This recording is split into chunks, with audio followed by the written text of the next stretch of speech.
யாத்திராகமம் 16ஆம் அதிகாரம். வசனம் 1. இஸ்ரவேல் புத்திரராகிய சபையார் எல்லோரும் எலிமையை விட்டு பிரயாணம் பண்ணி எகிப்து தேசத்திலிருந்து புறப்பட்ட 2ஆம் மாதம் 15ஆம் தேதியிலே எலிமுக்கு சியோனுக்கும் நடுவே இருக்கிற சின் வனாந்தரத்திலே சேர்ந்தார்கள்.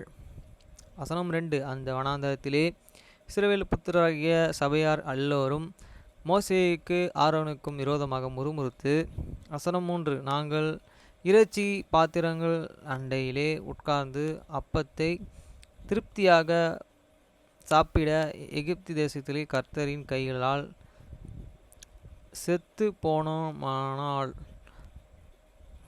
தவளை இந்த கூட்டம் முழுவதையும் பட்டினியினாலே கொல்லும்படி நீ எங்களை புறப்பட பண்ணின இந்த வனாந்தரத்திலே அழைத்து வந்தீர்களா என்று அவரிடத்தில் சொன்னார்கள். வசனம் 4. அப்பொழுது கர்த்தர் மோசேயை நோக்கி, நான் உனக்கு வனாந்தரத்திலே அப்பம் போஷிக்க பண்ணுவேன். ஜனங்கள் போய் ஒவ்வொரு நாளுக்கு வேண்டிய ஒவ்வொரு நாளிலும் சேர்த்து கொள்ள வேண்டும். அதனால் அவர்கள் என் நியாயப்பிரமாணத்தின்படி நடப்பார்களோ நடக்க மாட்டார்களே என்று அவர்களை சோதிப்பேன். வசனம் 5. 6ஆம் நாளிலே அவர்கள் நாள்தோறும் சேர்க்கிறதை பார்க்கிலும் இரட்டைத்தனையாய் சேர்த்து அதை ஆயத்தம் பண்ணி வைக்க கடவர்கள் என்றார். வசனம் 6. அப்பொழுது மோசே ஆரோனையும் இஸ்ரவேல் புத்திரர் எல்லோரையும் நோக்கி, கர்த்தரே உங்கள் எகிப்து தேசத்திலிருந்து புறப்பட பண்ணினார் என்பதையே சாயங்காலத்தில் அறிவீர்கள். வசனம் 7. விடியற் காலத்திலே கர்த்தருடைய மகிமை காண்பீர்கள். கர்த்தருக்கு விரோதமாக உங்கள் முறுமுறுப்புகளை அவர் கேட்டார். நீங்கள் எங்களுக்கு விரோதமாய் முறுமுறுக்கிறதற்கு நாங்கள் எம்மாத்திரம் என்றார்கள். வசனம் 8. பின்பு மோசே சாயங்காலத்தில் நீங்கள் புசிக்கிறதற்கு கர்த்தர் உங்களுக்கு இறைச்சியும் விடியற்காலத்திலே நீங்கள் திருப்தியாய் இருக்கிறதற்கு அப்பத்தையும் கொடுக்கையில் இது வழங்கும் கர்த்தருக்கு விரோதமாக நீங்கள் முறுமுறுத்த உங்கள் முறுமுறுப்புகளை அவர் கேட்டார். நாங்கள் எம்மாத்திரம்? உங்கள் முறுமுறுப்புகள் எங்களுக்கு அல்ல, கர்த்தருக்கே விரோதமாய் இருக்கிறது என்றான். வசனம் 9. அப்பொழுது மோசே ஆரோனை பார்த்து, நீ இஸ்ரவேலில் புத்திரராகிய சபையார்கள் எல்லோரையும் நோக்கி, கர்த்தருடைய சந்நிதியில் சேருங்கள், அவர் உங்கள் முறுமுறுப்புகளை கேட்டார் என்று சொல்ல என்றான். வசனம் 10.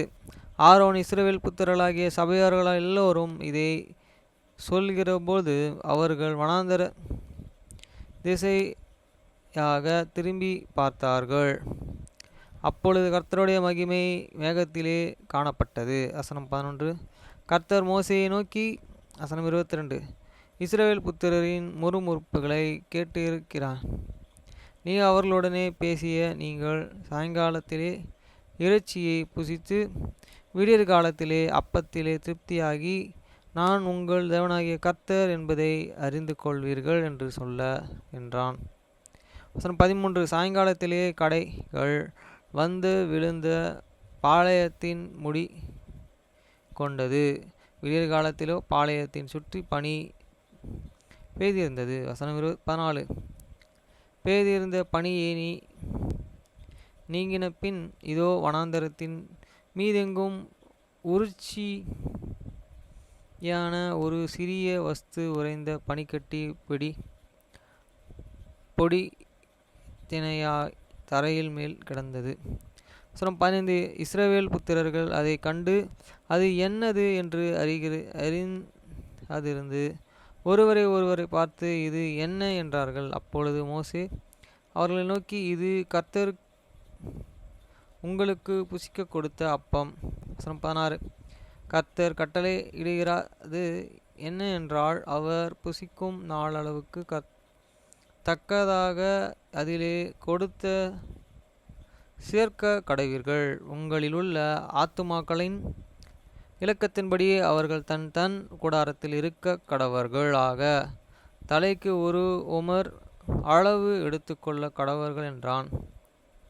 17. இஸ்ரவேல் புத்திரர்கள் அப்படியே செய்து சிலர் மிகுதியான சிலர் கொஞ்சமாயும் சேர்ந்தார்கள். வசனம் 18. பின்பு இதோ ஓரோ ரோல் அளந்தார்கள், மிகுதியாய் தேவனுக்கு மீதியானது இல்லை, கொஞ்சமும் சேர்த்து இருக்க குறையாதனது அல்லது அவரை நாங்கள் புசிக்கும் அளவுக்கு தக்கதாக சேர்த்தார்கள். 19. மோசே அவர்களை நோக்கி, ஒருவனும் விடியற் காலம் மட்டும் அதிலே ஒன்றும் வைக்கக்கூடாது என்று அவர்களுக்கு சொல்லியும். 20. மோசேயின் கோல் மேல் சிலர் அதில் விடியற் காலம் மட்டும் கொஞ்சம் மீதியாய் வைத்தார்கள். அது பூசி பிடித்து நாற்றம் எடுத்து அவர்கள் மேலே மோசே கோபம் கொண்டான். 21. அதை விடியற் காலத்தோறும் அவர்கள் புசிக்கும் அளவிற்காக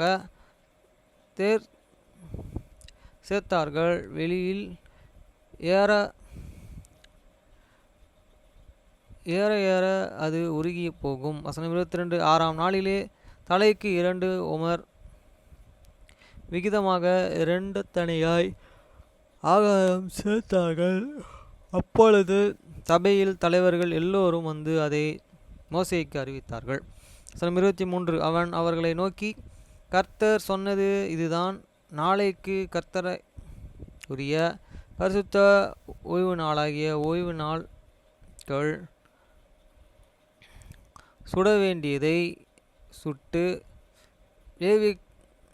லேவியக்கு வேண்டியதை லேவி மீதியாய் இருக்கிறதை எல்லாம் நாளை மட்டும் உங்களுக்காக வைத்து வையுங்கள் என்றான்.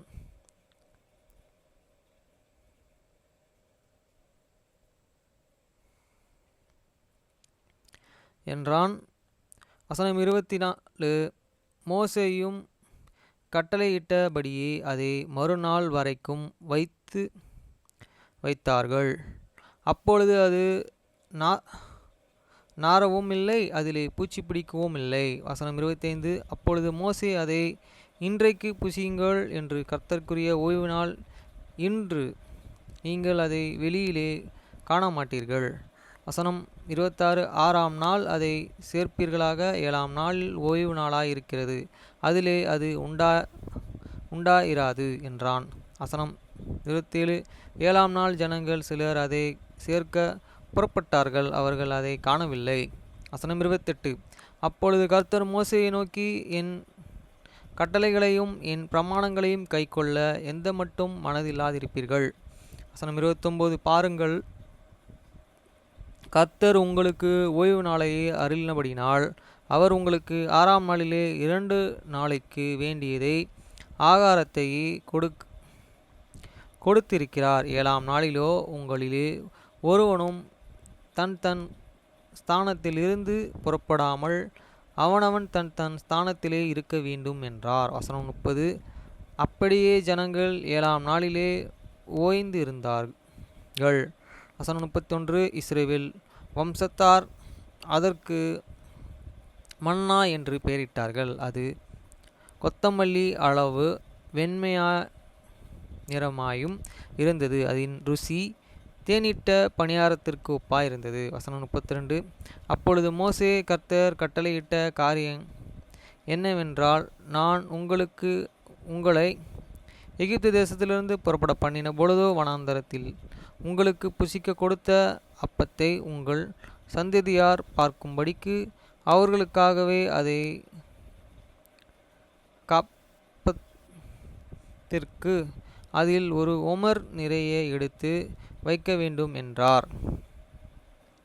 காப்பதற்கு. வசனம் 33. மேலும் மோசே ஆரோனை நோக்கி, நீ ஒரு கலசத்தை எடுத்து அதில் ஒரு உமர் அளவு மன்னாவையும் போட்டு அதை உங்களுக்கு சந்ததியாருக்காக காப்பதற்கு கர்த்தருடைய சந்நிதியில் வை என்றான். வசனம் 34. கர்த்தர் மோசேக்கு கட்டளையிட்டபடியே அது காக்கும்படி ஆரோன் அதை சாட்சி சந்நிதியில் வைத்தான். வசனம் 35. இஸ்ரவேல் புத்திரர்கள் குடியிருப்பன தேசத்திற்கு வரும் மட்டும் 40 வருஷம் அளவு மன்னாவையே புசித்தார்கள். அவர்கள் கானான் தேசத்திலே எல்லைகளிலே சேரும் வரைக்கும் மன்னாவினால் புசித்தார்கள். வசனம் 36. ஒரு உமர் ஆனது எவ்வளவு 10 1 பங்கு.